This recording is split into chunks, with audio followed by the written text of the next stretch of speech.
My apologies.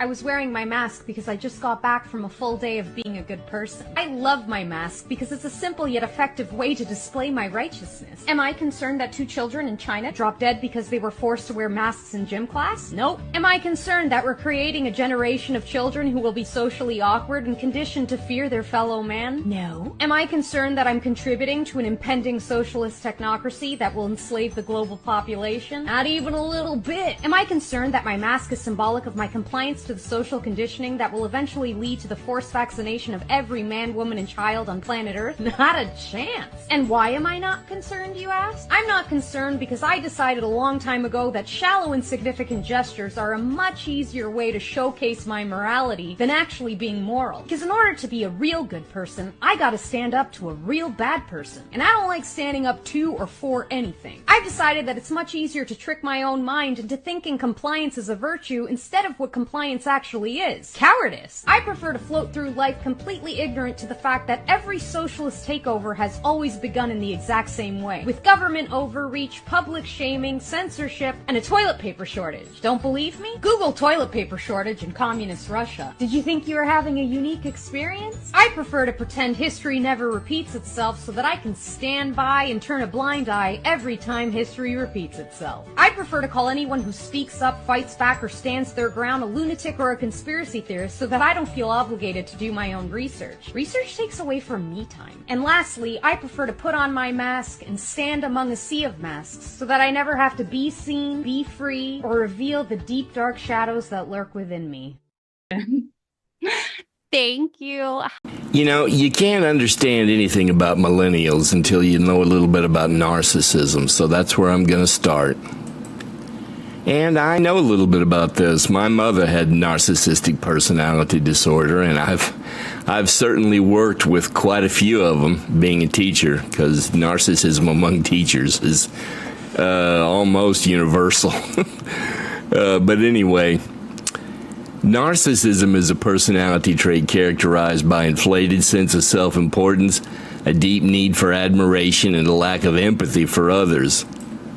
And that's kind of ironic because one of the first things that millennial wokie-dokies will throw at you is that they have more empathy than other people, and that people who don't think like them don't have any empathy.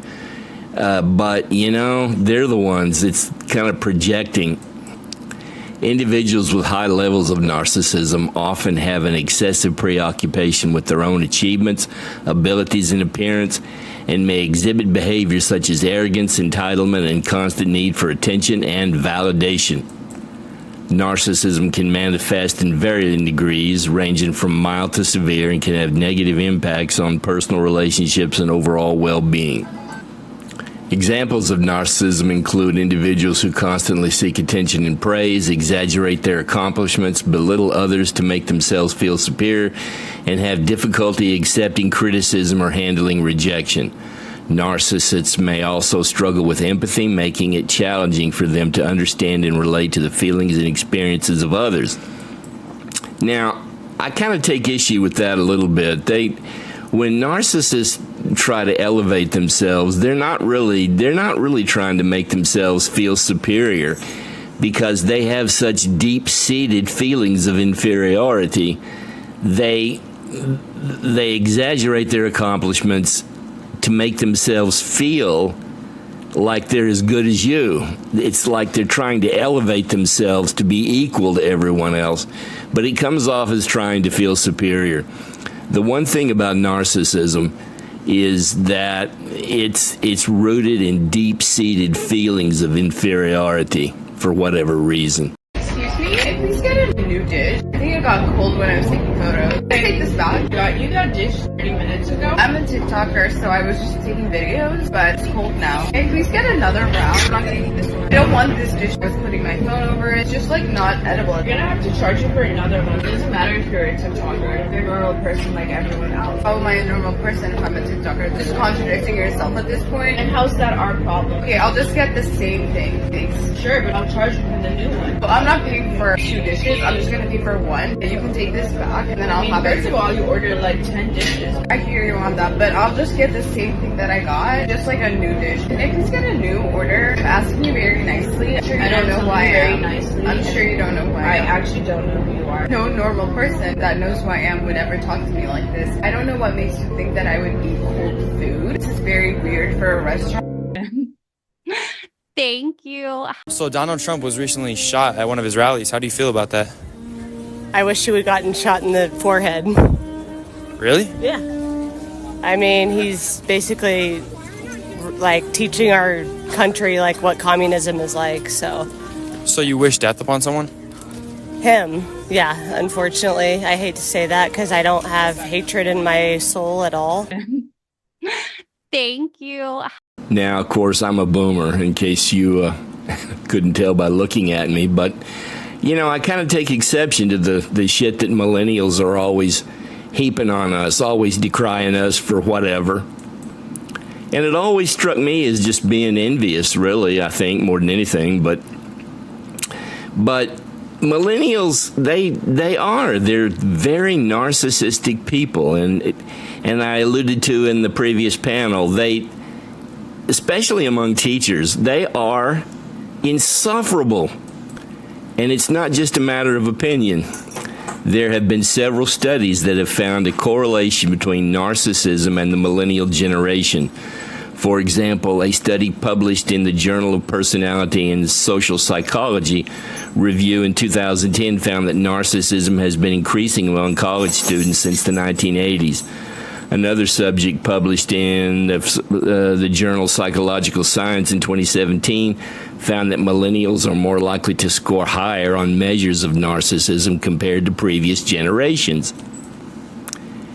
And there's a trend suggesting that millennials are becoming more left-wing as they age, which is different from previous generations who tended to become more conservative as they got older. And not just previous generations that antecede the millennials, they become more conservative as they grow older. But if you look at the chart there, you can see the millennials, they just keep getting more and more leftist. It's like a religion with them. Their politics is really sort of a non-theistic religion. Sort of, the cult of wokey dokey. But a study out of the University of Bern in Switzerland has revealed that those who partake in far-left activism are more likely to exhibit narcissistic personality traits and psychopathic tendencies. Researchers Alec Bertrams and Anne Crispins found that many activists do not believe what they purport to stand for and are simply using the cause to prop up their own personal moral superiority and social standing. So that's why you have all these people showing up at every single protest you ever see, because they're trying to validate themselves and cast themselves as being morally superior to others, a form of virtue signaling. And deep down, they really don't believe anything they're saying. I mean, in their own mind, they think they do, I suppose. But when you get right down to the nut cutting, they really don't believe in anything at all other than a full belly and a roof over their heads. And, it's fear. Narcissists are, they're rooted in fear. And that's the reason why they're so left-wing, because they want someone to take care of them and tell them what to do. That's just the long and the short of it, because they're cowards. I cannot wrap my head around the way some of you people think. Almost every single one of you damn people that's so upset about people protesting, not even just at the colleges, but in general, calling us H supporters and T sympathizers, are the same people that are like, quit sending my money to other countries. Not only should you be embarrassed, you should feel stupid. Because that's what it is. The shit just doesn't make sense. And you want to know something else that doesn't make sense? How is Joe Biden trying to ban TikTok? And I just saw his presidential campaign on TikTok. That's my angry lesbian rant for the day. Get a fucking clue. Thank you. You're so vain. You probably think this song is about